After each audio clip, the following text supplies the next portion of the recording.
Hey rainbows, so I'm starting off with a water paint which is quite similar to my skin color, and I'm just basically going to be outlining where I want the optical illusion to be. So this is one of the most, I guess, in-depth or kind of complicated videos that I've done before, just because it can take a fair bit to get your head around it and trying to work out how, you know, it's gonna look once you're done. So it can take a little bit of time, but if you've got enough time to do it, it's definitely a very effective look.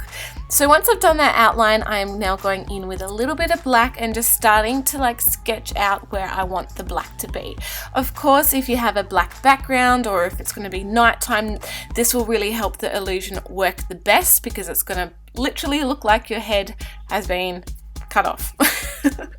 So because I wanted to have a little bit of bone visible, I'm going back in with that kind of skin color water paint and just mapping out the area that I want to leave blank. So now moving on to a red aqua paint, and I'm basically starting to map out the rest of my design, making sure that you leave the little bone circle free from any red color. So because I really wanted this to have a 3D effect, I'm going in with some silicone and just applying this along all those skin areas. So this is going to help them appear raised. I'm obviously blending it in with my own skin, but just applying it all on those areas to help it appear a little bit more meaty and realistic. So while that silicone is drying, I'm going in with some black aqua paint and just applying it along the sides of that silicone. This will help create the illusion that it is cut quite deep and that there's a bit of a shadow being cast. So I'm just doing that along all those areas.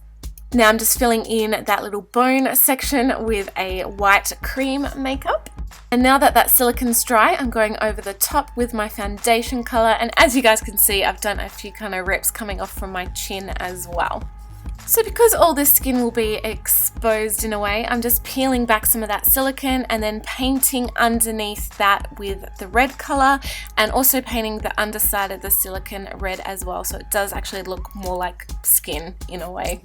So now, I know it's kind of hard to see at this stage, but I'm painting a little bit of my foundation color at the back of where the severed head is. So in between the red and the black, I'm doing a little bit of that foundation color to mimic the skin color. And I find that this is what really brings it together and really starts to make it look like an optical illusion. Before, when I didn't have it, it kind of just wasn't feeling right, but as soon as I added in that foundation color, it just made the most difference.